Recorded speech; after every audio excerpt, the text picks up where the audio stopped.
Hello YouTube. So this is going to be the second part of the Sociolinguistics series. This is part 2 of African American English. And as promised in the last video, I just briefly wanted to go over some words of West African origin that made their way into African American English and eventually white English. So I think the one that permeated white English the most here in America is the West African word woke, which later became shortened to okay. And we say okay all the time for just about everything here in the United States. And then tote, meaning to carry, like I'm going to tote this over here. Is also of West African origin and was very, very common word amongst slaves and later on the slave masters in the South and spread across the United States. And then, some obvious one, might be voodoo. Everybody knows voodoo is kind of West African in origin, kind of associated with the Caribbean when actually voodoo is a religion of West Africa, associated with the Caribbean because that's where the slaves were brought before they were brought to the United States. And I would say another very famous one that's permeating American culture right now is zombie. Everybody likes to watch The Walking Dead, and all the various zombie movies that have come out, even Resident Evil. And so it's of West African origin, and it's from the word zumbi or nzambi. And it was originally the name of a snake god and later changed meaning to reanimated corpse in the voodoo cult. And just a funny story here about zombies. They originated from the voodoo cult or religion. And originally the concept was they used to give, it was a real thing. They used to give people some sort of medicine, some sort of potion, some sort of narcotic or substance of some kind that would pretty much knock the individual unconscious, slow down their heartbeat and their pulse, and lower their body temperature. So people thought they were dead. And the effect of this compound or whatever it was, substance, lasted 24 hours, if not longer. And so these people would be buried. Later, somebody would go and dig up their grave and give them some sort of other drugs that would basically make them mindless. These drugs are well known in the scientific community. Many drugs that have these sorts of effects that are described here. In Colombia, they have a drug that does this exact thing, makes people completely mindless, subservient, even lose memory of all things happening while they're on the drug, and they just do whatever they're told. It's like a Jedi mind trick. And there's been various, old movies that talk about this form of zombieism from the voodoo religion. So that is a West African word. It's a real phenomena that actually happened. And that one's probably permeated American culture the most here in recent times. But it was the tradition of West African people, still is the tradition of West African people, that they name children according to the days that they are born. So they're like the names of the days of week which in they're born. And, they have ones that are just for males and ones that are just for female. So the male word for Monday is Cujo. And Cujo, there's also a famous movie named Cujo about a dog that goes crazy, and it's like a horror movie. So Cujo is a name that you still see around. The female name for Wednesday is Cuba, or Cuba, which is the name of a country now, a Caribbean country where these slaves were brought. So, Cuba. And then Friday, you have two female names for Friday, Phoeba and Phoebe, which are still quite common. And so, these names, they continue to be used in West Africa. They continue to be used here in America. So that's just an example. There's obviously way, way more, that I can't think of at the moment, or don't have right in front of me.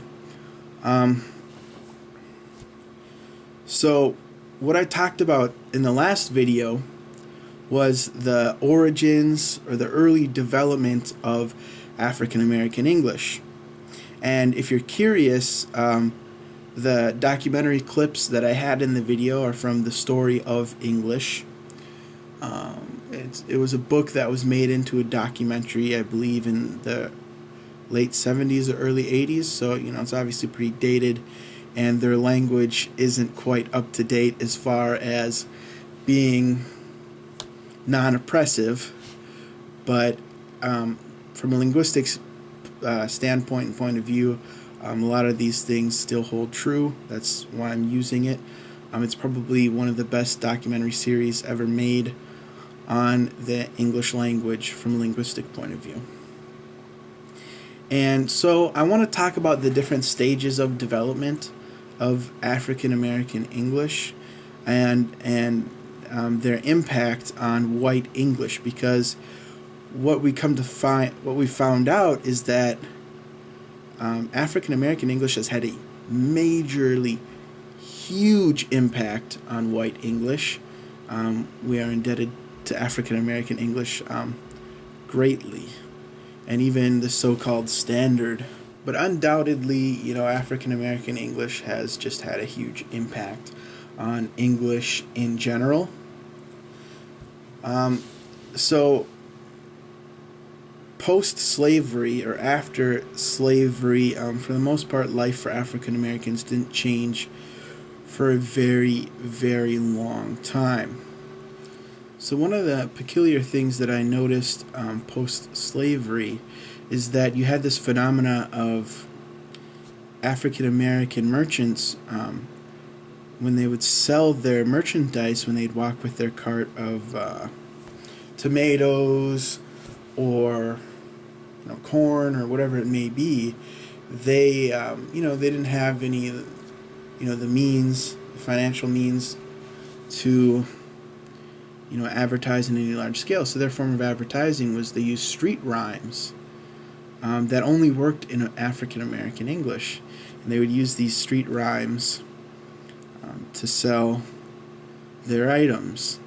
And this rhyming has been very dominant in African American oral culture, and I think it's one of the precursor maybe to modern African American poetry and lyricism.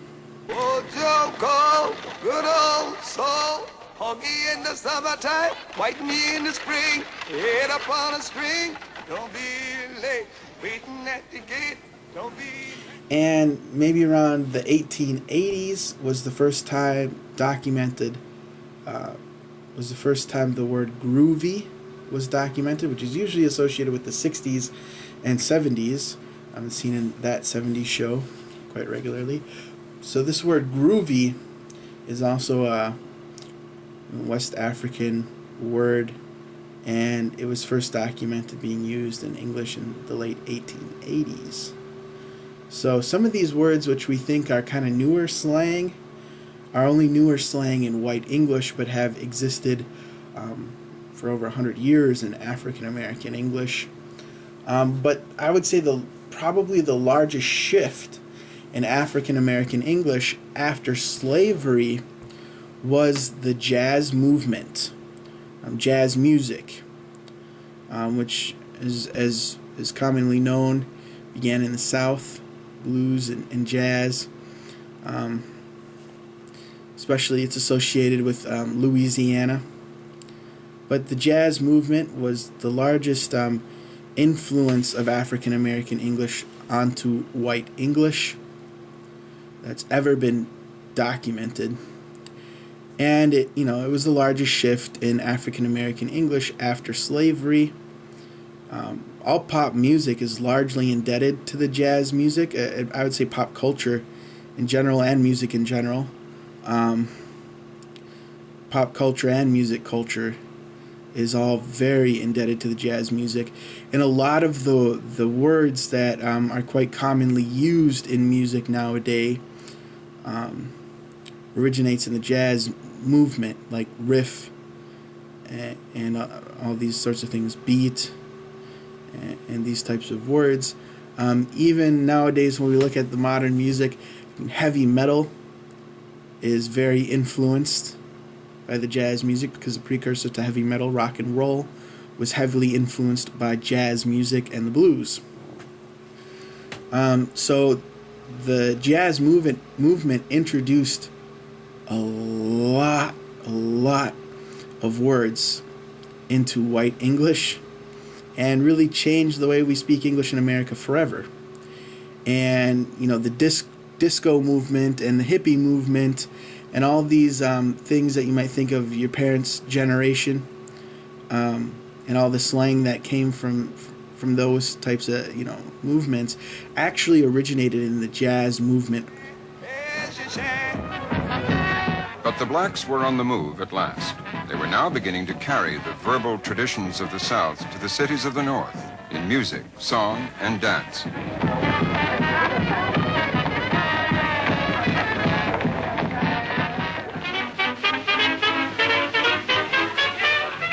Jazz crazy New York in the 1920s, on location in a Harlem nightclub.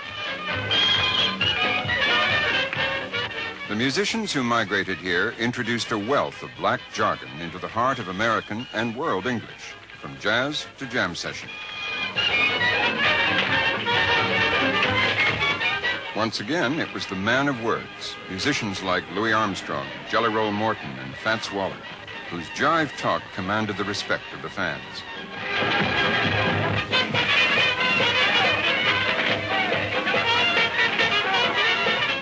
Harlem dweller Albert Murray, a jazz historian from the South, remembers the beginnings of Jive Talk. Jive Talk really was a talk of the world of entertainment and people who frequented the world of entertainment and people who imitated entertainers. So it was called hip talk or hip, the language of hipsters or hipsters, whichever word was popular at the time. And but it reflected the jargon, let's say, of music, of the stage, of the nightclub, and of sports, mainly. And the main carriers or disseminators or vectors of vehicles of that type of talk were popular entertainers. They have a new expression, long old Harlem way, that tells you when a party is 10 times more than gay. To say that things are jumping leaves not a single doubt. Watch all these cats, watch everything when you hear somebody shout. This joint is jumping, really jumping. Come in, cats, and shake your hands. I mean, this joint is jumping. Yeah! As well as words like joint, this jive talk from down home gave us black in-words like beat, groovy, hip, hype, jam, mellow, riff, square, and too much. Most of the jive talk is basically down-home talk. It's the southern musicians moving into the north, and their speech became more and more popular. Get your big feet binging, there's plenty in the kitchen. What is that? They just walked in, just look at the way it's switching. Oh, mercy. Don't mind now, cause I'm in power. I got bail if we go to jail. I mean, this joint is jumping. Yeah! Normally, people in the North would show great influence of Irish and Jewish people in their talk. The other great influence would be the speech of Southern music, successful Southern musicians. By World War II, the swingers of white America were jiving and jitterbugging to the music and rhythms of Harlem. Cap Calloway was one of the most popular band leaders in Harlem during the heyday of the uptown nightclubs. and he used Jive Talk, a running patter, as a part of his act, but it was a vehicle for popularizing that particular language. Hey, Mr. Galloway, what do you mean we the cats shall have you? What kind of talk is that, huh? Elucidate, elucidate. Cab Calloway actually compiled a book entitled The New Cab Calloway Hipster's Dictionary, The Language of Jive. Ain't no doubt you've heard about Mr. Hipster's Jive Talk Dictionary. You mean Miss Webster? No, sirree, I mean Mr. Hipster. Yeah, that's me now. I'll admit Mr. Webster was okay. But Jive Talk is a lingo all the jitterbugs use today. No. What's a hepcat?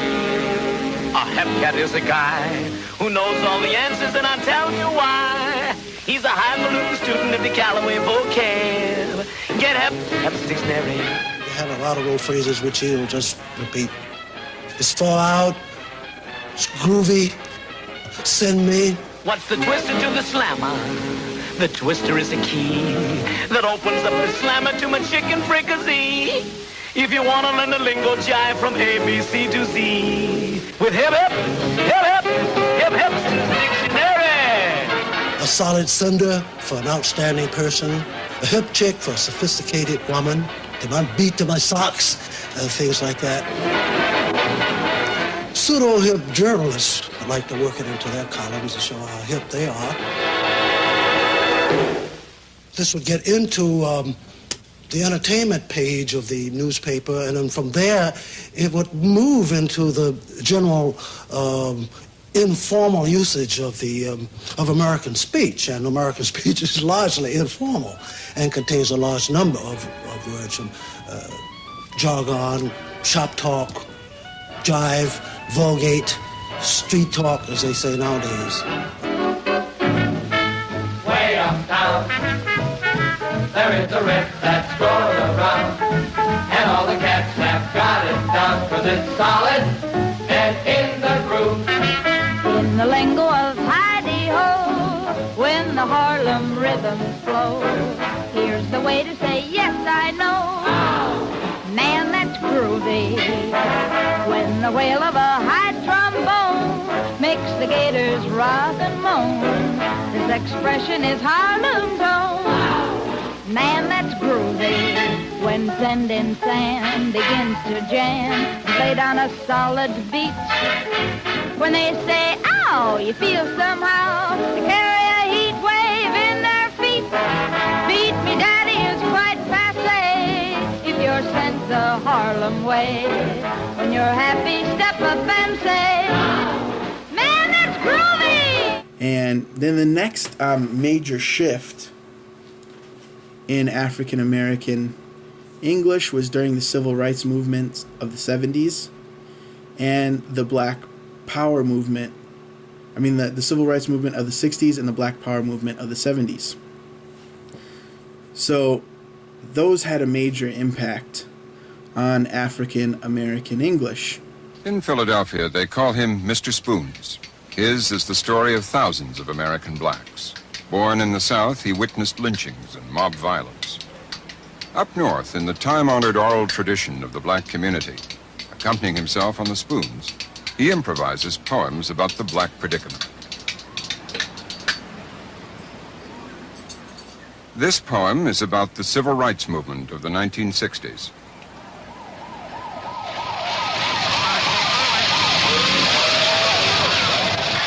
The black man talks to God. Oh, Father God, our churches are being bombed and our people are being hung. And high shares for dogs are being paid to use blackjacks and lead on our people. But from this, no arrest will be made. Now, Father God, you know that I believe in you. But I just don't think it's fair for us to have to fight like hell down here and then do the same damn thing up there. So now, Father God, I want you to hear me. And please consider this black boy's prayer. And build a high neon sign in heaven stating that you'll have no discrimination up there.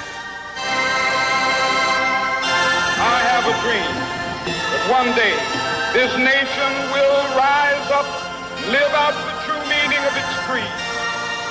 Of course, the civil rights movement was led by another man of words, Martin Luther King. I have a dream that one day on the red hills of Georgia, sons of former slaves and the sons of former slave owners will be able to sit down together at the table of brotherhood. I have a dream that one day right there in Alabama, little black boys and black girls will be able to join hands with little white boys and white girls as sisters and brothers. I have a dream today. So let freedom ring. Let freedom ring from every hill and molehill of Mississippi, from every mountainside. Let freedom ring, and when it happens, when we let it ring from every village and every hamlet, from every state and every city, we will be able to speed up that day when all of God's children, black men and white men, Jews and Gentiles, Protestants and Catholics, when all of God's children, black men and white men, Jews and Gentiles, Protestants and Catholics, will be able to join hands and sing in the words of the old Negro spiritual, free at last, free at last, thank God Almighty, we are free at last.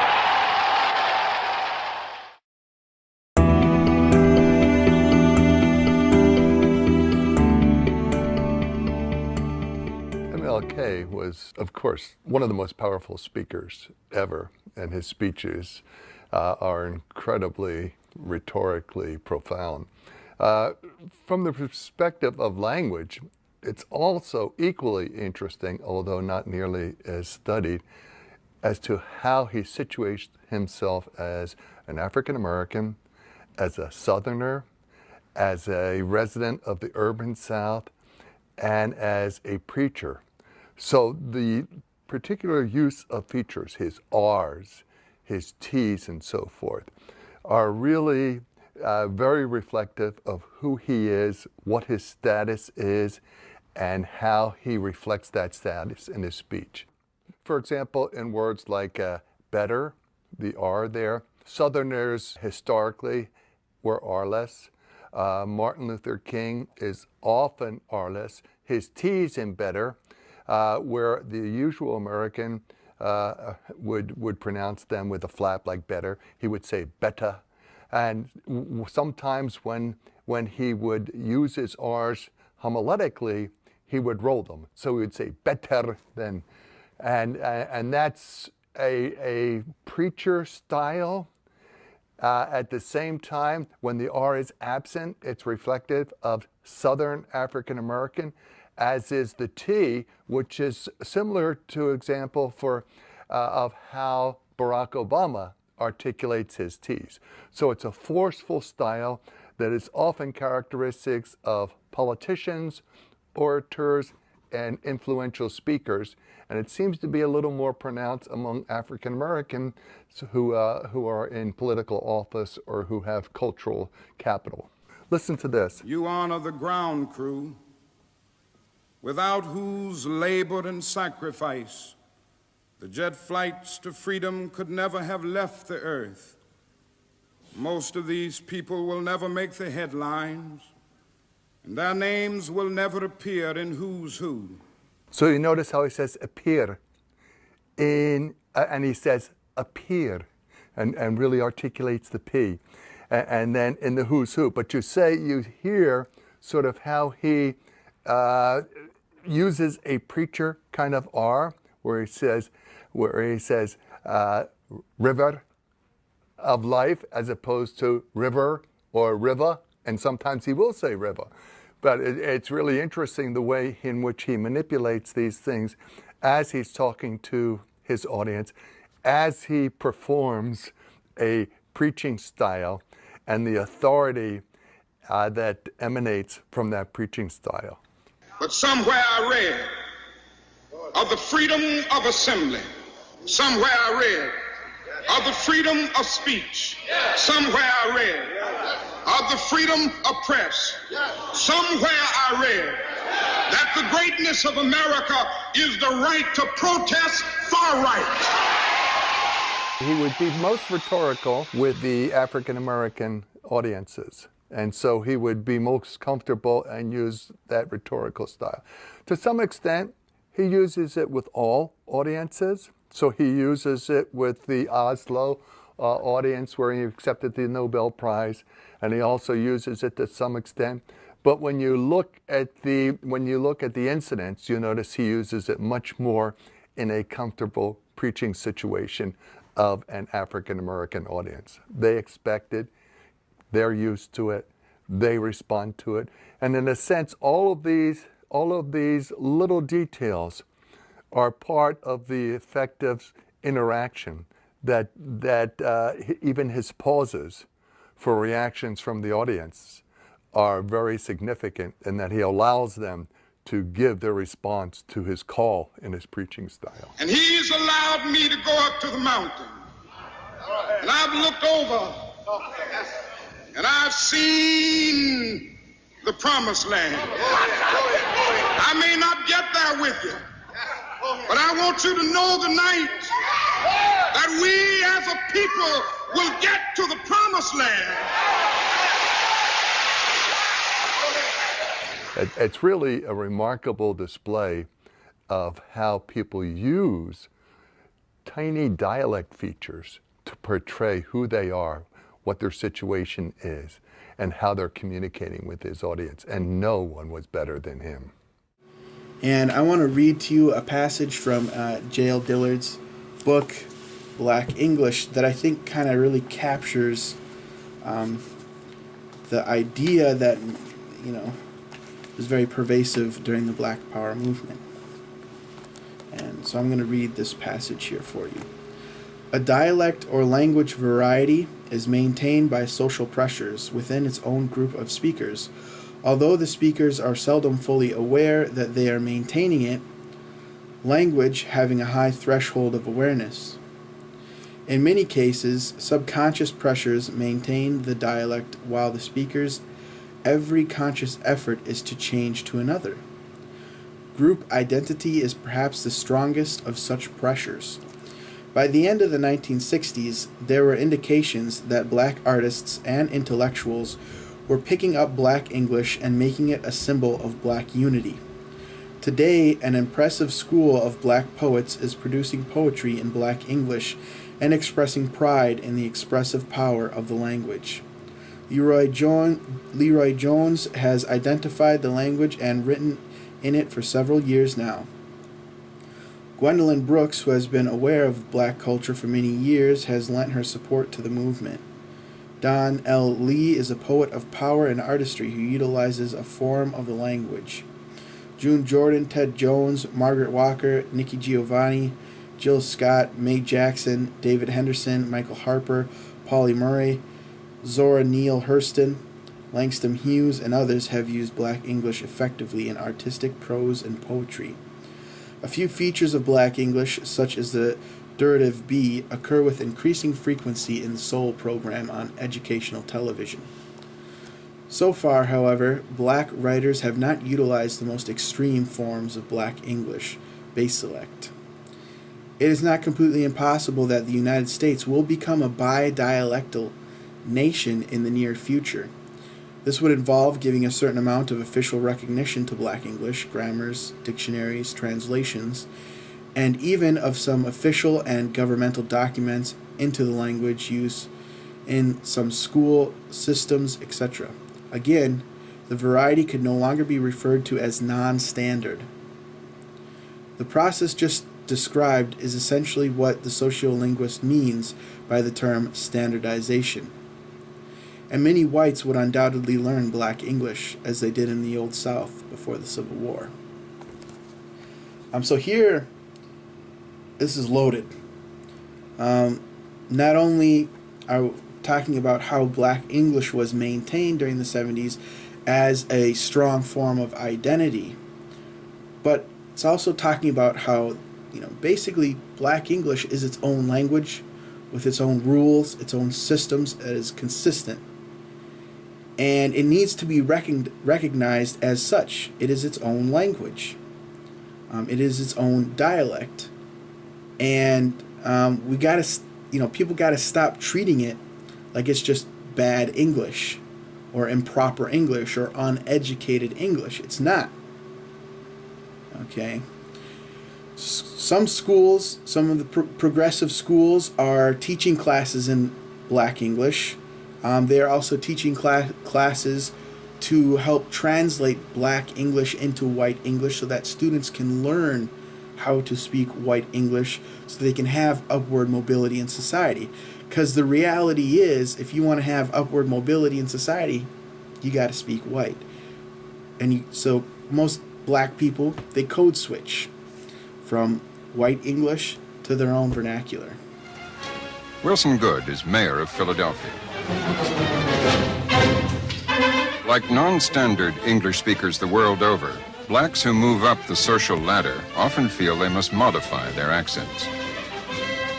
But to get on in white society, they should talk white.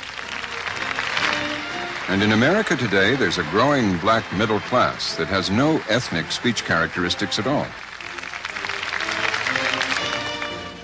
Class 261, I want to bring all of you very special greetings. Mayor Goode was not born into the Black middle class. He's the son of a poor Southern sharecropper from a country district of North Carolina. Officer Derek Dillard. When he ran for office in Philadelphia, he took language lessons to standardize his speech. With examples like this, it's small wonder that Black educators in the Philadelphia school system are trying to keep Black English out of the classroom. Officer Dawn Butler.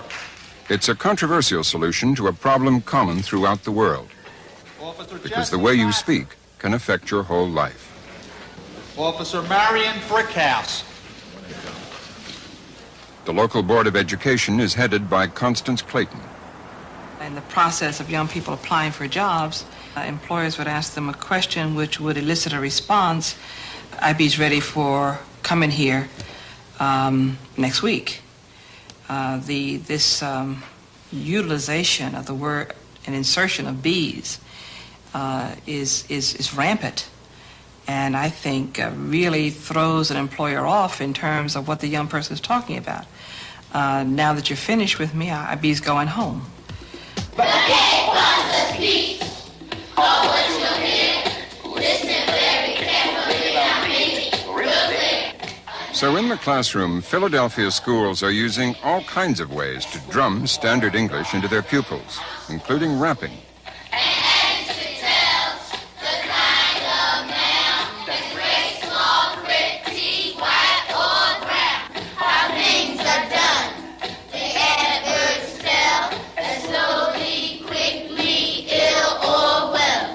Many Blacks see Black English as a trap for their children. The very important 8 parts of speech. If we relegate them only to that narrow, limited, provincial dimension of life and language, we do them a disservice. Because I see that they will not go beyond the borderlines of their immediate neighborhoods. And we have no right to do that to any child. But African American verbal traditions have deep roots. Although they learn standard English, many of these children will still feel at home with the Black English vernacular. Dr. Arthur Spears. When we talk in terms of numbers, it's really difficult to pin down exactly how many Black people speak a particular variety of English. Now, J.L. Dillard has noted in his book that approximately 80% of the Black population speak Black English vernacular. There's no way to prove that now because we simply don't have the figures. My own guess is that certainly the majority speak Black English vernacular, somewhere at least 60, 70%, something like that. Now, the other important point to mention is the fact of code shifting in the black community. This is the process whereby a black person would speak, say, black English vernacular in a particular situation. In another situation, typically a more formal situation, that person would shift to a more standard-like variety of English. What really happened on that Thursday here at Augusta High School that led to Chris Wood's death? The fuck is that? Shit! I'm dying in this fucking country-ass fucked up town. Shit flying in my mouth. The fuck? I can't see pollen. Let's get the fuck out this country, motherfucker. I can't even see me. Joyce Evans for the Channel 6 10 o'clock news. Fuck it, we getting out of this joint. So you can think of it as a continuum, as a line, and black people typically shift back and forth along that line. You know, this book is quite dated. I believe it's from the 70s. Let me check and see when it was published here. 1972. And he had such a great vision here. But unfortunately, we're in 2016, and still, it is not recognized in it's as its own language and has its own dialect and not respected in the way that it should be. So, after the civil rights movements and the Black Power movement, the next shift in African American English was the rap and hip-hop culture that started in the 80s and is still lasting until, I'd say, this day and age. I would say the major dominant factor is still this pop culture, rap and hip-hop, that is because of the mass media and the way the mass media works now, still a very dominant factor in African American English. However, it's still evolving on the streets, and that is the strongest power over language. Down with the crew. It means he's a member of your group. Crib is your house, where a breaker lives at. House means that you beat the guy, you challenge him. Check it out means pay attention to what's going on. Chill out means to cool out, to max out. Jonesing means that you really want something real bad. Fierce means it's outstanding. Fresh word means it's good. Whack means it's stupid. If I say, yo, that's bad, that means that's good. And if you say, that's good, that means your move is not all right. It means bad, literally. And when you move, when you real bad, that means funky fresh. Oh man, it's fresh. It's funky fresh, man.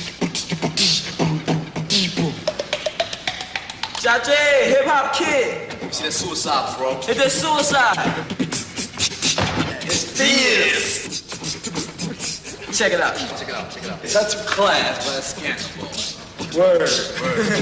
Break.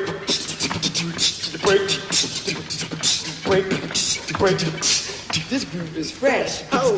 Whack, man. Check it out. Chill, bro. That's fierce, man.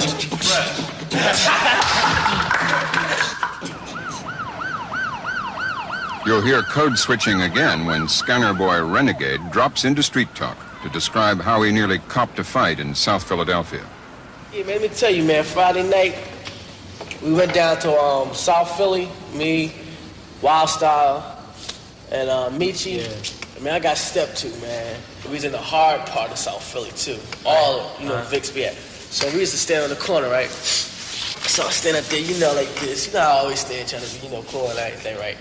So this guy walked to me and stepped to me like, yo, you can't, be standing here like that. So I said, what's up, for all that, right?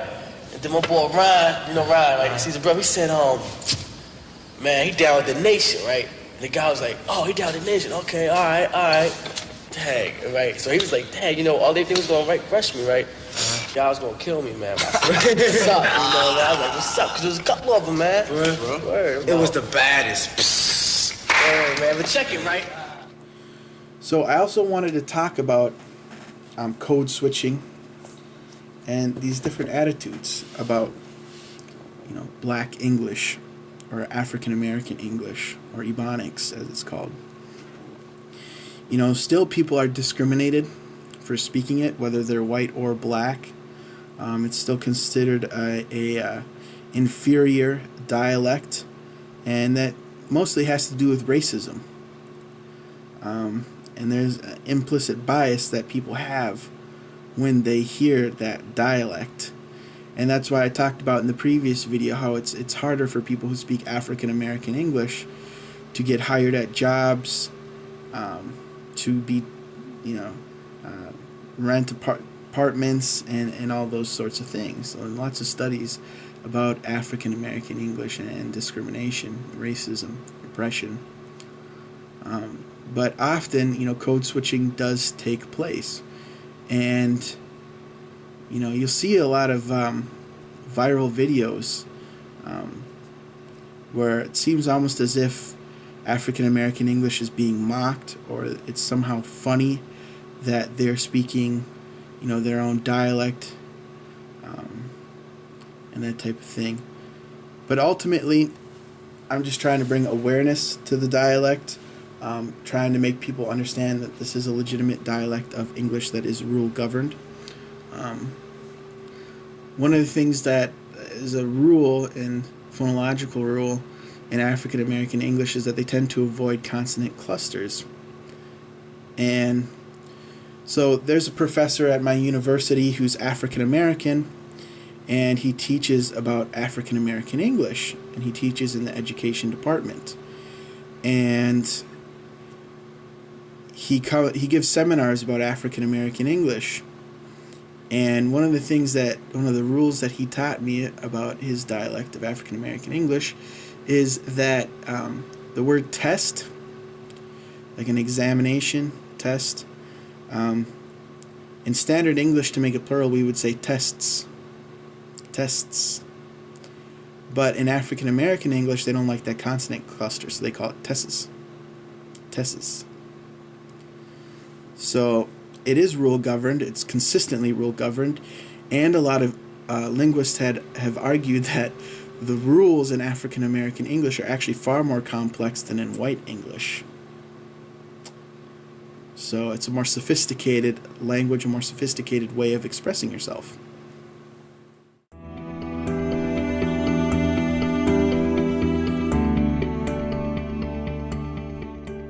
African American language, from my perspective, is extremely diverse. And when you think about the broad population of African Americans, African American language for me would be the language that's spoken by almost anyone of African descent. But that then parses into some very, very different groups. And I concentrate primarily on those individuals who are slave descendants and whose ancestors were once enslaved within the United States, because that African American population traces their linguistic ancestry back to very special circumstances that differ from other African Americans, for example, who have come to the United States of their own volition. So President Obama is an African American, but he doesn't trace his personal heritage to that of anyone who was enslaved in the United States, whereas Michelle Obama is a slave descendant.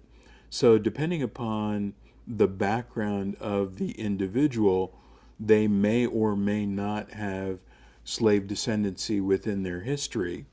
And those who are slave descendants still span a linguistic continuum of individuals like Condoleezza Rice, who speak mainstream standard American English, as well as Snoop Dogg and hip-hop artists who are fluent in the vernacular, and more than that, whose professional well-being depends on their fluency in the vernacular. And so that flexible and elastic linguistic situation is what I think of when I talk about African American language. We can bear. We can bear. Language is an important part of all social and cultural groups, but it seems to have a special place in the African American experience. We've come through racial discrimination. We've come through poverty. We've come through the floods. We've come through a whole lot. But you know what, Princeville? You're still standing. Even inside the African American community, when you go from region to region, there are really different voices and sounds. Got in front of the White Houses there, in the back of that woods, way back there. It's deep back there. Which they had logged some of it out, but back on the woods where we hunt bears. Usually me and dog would go out there and mow the field paths so they can see them real good. So it's $500, that's the go, and $500 if you kill one. So it's very expensive shooting bears. We'll swing by there and show them windmills on the way back through. Let's swing back through that. You can tell the difference between an African American who lives in Northeast, because they say scrape, which is not something you'd hear in Durham or you'd hear in Winston-Salem or you'd hear in Fayetteville. But if you hear scrape or screet, you know exactly where they came from. Inside the African American community too, there is a love of language. There's a love of listening to different styles of language. It's the music and the poetry of the language, no matter which vocabulary set you're using. Say what? They'd say honey child, because I would always, it's just a part of my language, honey child, because I talk just like the people at the foot of the Blue Ridge Mountain with that kind of twang and that kind of thing. And so that was just a part of me. I have noticed this. Every clique has their own lingo. Every clique. It can change from a clique standpoint to a state standpoint to a region standpoint. You see what I'm saying? We might say stuff in North Carolina that people in Georgia might not say, but there may be things that people in North Carolina and South Carolina and Georgia would say all together. See what I'm saying? I've been told I've talked like I'm from the city. I've been told I talk like I'm from the country. I just talk like I talk. I am who I am. Only you and you alone can thrill me like you do and fill my heart with love for only you. Dialect suggested at times a worldview that I was always interested in. There's a form in black dialect, the B form.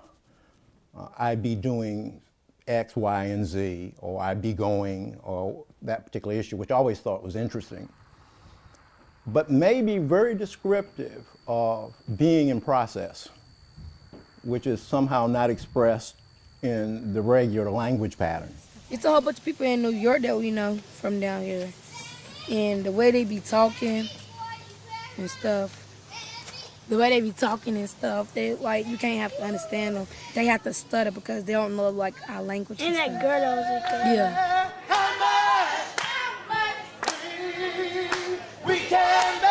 I know in my church, there's a lot of bending of the rules, i.e. using of language, but it's the use of language in a way to continue to communicate ideas. And oftentimes, it's not just ideas, it's emotion. Only you can make all this change in me. Everybody, get out there, bitch, with him. Y'all know who that is? Everybody, get out there, camera, boy. That's right, baby, that's right. When you come to college, you get folks from upstate, you get folks from down south, so you get a different variety of voices here, but that once you get to know the heart and the spirit of folks, we're all one big family. I mean, you always want to be connected with a group and making sure that you're continuing to have that touchstone of this is where you came from, and this is how the people talk, where you come from. It's really important to not lose that. You have to be able to relate to your peers and And you got to yo, what up, what's going on, such and such, blah blah blah. It's our lingo, man. What's cracking me? What's up? What's up mean? For shizzle hey. mean. For shizzle mean yeah. Okay. And like when most people say I can't explain it. You explain it. If Fonte comes over and he plays our daughter, and he's like, say word up. And she's like, word up. It's just like in the 60s, if you got right on. Yeah, right on and peace and all of that. It's about the same thing. So it's a part of our life, just like it's a part of their lives, I guess. We use that term because that's like a sense of family, you know what I'm saying? It's like, that's what determines the line, you know what I'm saying? If we're real close, then we're at liberty to talk like that because we understand each other. Where if you're outside and I don't really know you, and it's like, hey, how you doing? Yeah, it's just like, oh, hi, how you doing, man? Until I get that vibe that you loose, then it's, yeah, well, what's up? You know what I mean? But until it gets to that point, then you kind of just do that, you know what I mean, to kind of draw that line. So the more closer you feel to somebody, then you loosen up, and the language plays a big part in that. I've heard every walk of life say, I'm chilling, I'm cooling, what up, bro, what up, man. All of that is hip-hop music, which is the extension of 70s soul music, which comes off 60s Motown music. I mean, it carries on. So with hip-hop, I don't know where our generation would be as far as the way we speak and everything with our hip-hop music, man. Every generation has to identify itself and create its own language. They've negotiated a new space. One day we'll quote it, and yes, I'm overloaded with rhymes, verbs, punchlines, similes, and metaphors. For better or worse, I crush any competitor's verse, and I keep spitting for PBS and Fonte off of the top, no second guessing, cause I'm coming through with the right plan. And yes, in hip-hop, we do have friends, and yes, he is a white man. His name is Joe Scudder, and he freestyle too, and I'm about to show you just how we do. I'm spitting with my cap on, and I'm gonna pass it to the left, the Scudder, so he can get his rap on. I clap on. Yo, I'm back on the grind again. Stay reminding them we in the front where the line begin. You in the back where the line go in. I think it's one of the many markers that people use to decide whether you're in the in group or the out group. And that's one of the reasons for kind of mimicking the speech of people who you're around, or consciously deciding not to.